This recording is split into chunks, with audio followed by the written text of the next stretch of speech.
येषां संस्मरणात् पुंसां सद्यः शुद्ध्यन्ति वै गृहा किं पुनर्दर्शन स्पर्श पाद शौचासनादिभिः।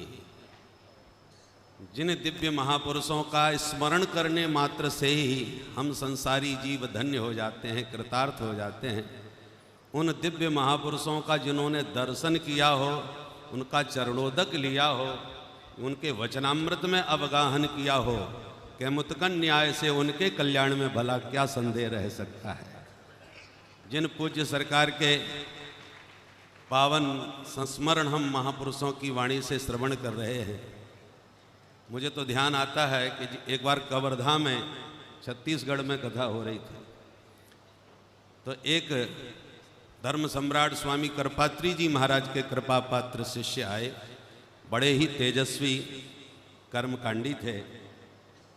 उन्होंने हमसे एक बात कही कि मैं पूज्य धर्म सम्राट का कृपा पात्र हूँ, अयोध्या दर्शन करने आया और जब दर्शन करके वापस पहुँचा तो पूज्य श्री स्वामी करपात्री जी महाराज ने हमसे पूछा, कहाँ से आ रहे हो? हमने कहा श्री अवध धाम से। बोले वाह वाह, बहुत सुंदर, आपने धाम का आनंद लिया तो संतों के भी दर्शन किए कि नहीं? बोले हाँ महाराज, यत्र तत्र संतों के दर्शन हुए। बोले तो पहले ये बताओ, श्री स्वामी राम हर्षण दास जी का दर्शन हुआ कि नहीं?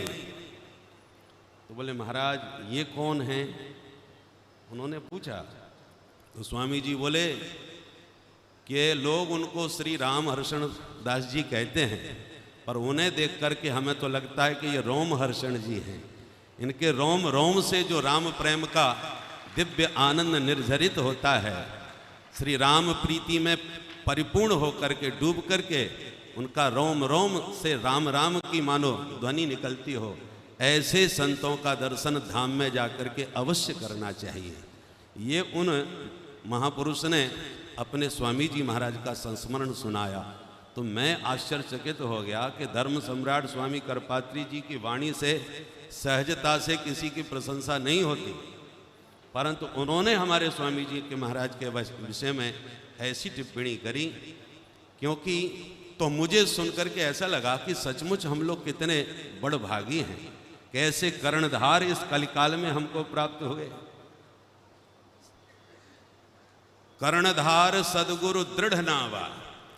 राम जी महाराज ने ये नौका हमको दी है भव सागर से पार जाने के लिए, किंतु नौका तो मिल गई, चलाना तो हमको आता ही नहीं। भगवान ने कहा चिंता न करो, चलाने वाले चालक को भी मैं भेज रहा हूँ, और तुम्हें चलाना नहीं आता तो पूरी तरह उस पर विश्वास करके अपनी नौका उसे सौंप दो, वो तुम्हारी नौका को चला करके अपने आप ही तुम्हें पार लगा देगा। निर्देहमाद्यम सुलभम सुदुर्लभम प्लवम सुकल्पम गुरु कर्णधारम मयानुकूलेन नभस्वते ऋतम पुमान भवाभ्यम न तरेत स आत्महा। अब नौका भी हमें सुदृढ़ मिल गई, कर्णधार भी इतने दिव्य मिल गए, और भगवान की अनुकूल हवा भी चल रही है।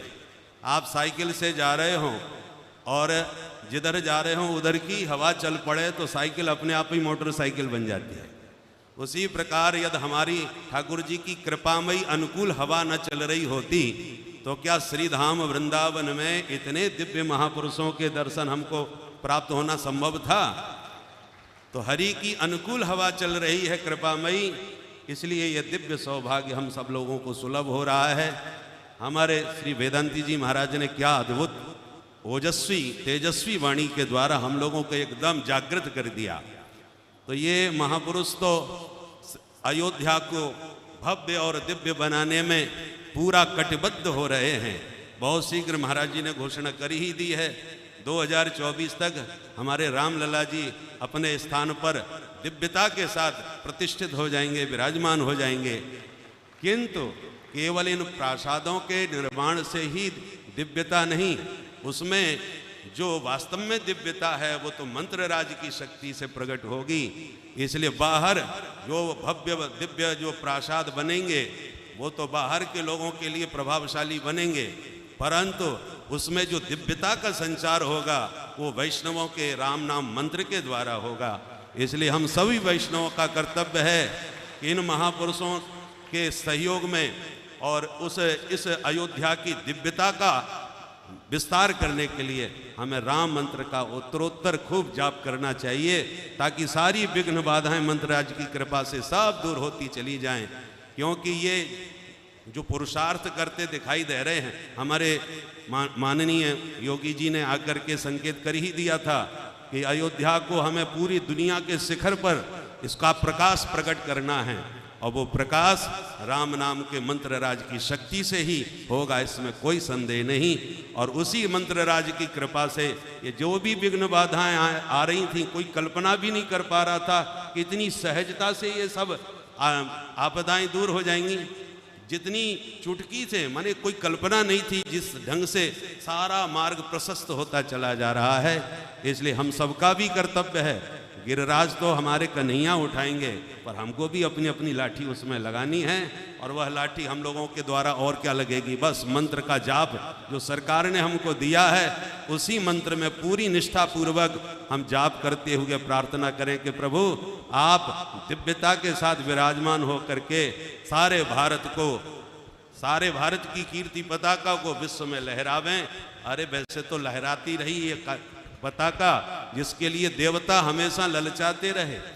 कहते हैं नयत्र वैकुंठ कथा सुधा पगा न साधवो भागवतास्तदाश्रया। क्या देवता ईर्षा नहीं कर रहे होंगे कि देखो कैसी बढ़िया सब कथा सुन रहे हैं, यज्ञ के स्वाहा सुधा शब्द सुनाई पड़ रहे हैं, और इतने आचार्यों का दर्शन एक समूह एक मंच पर हो रहा है। ये देवताओं के लिए भी दुर्लभ है जो हम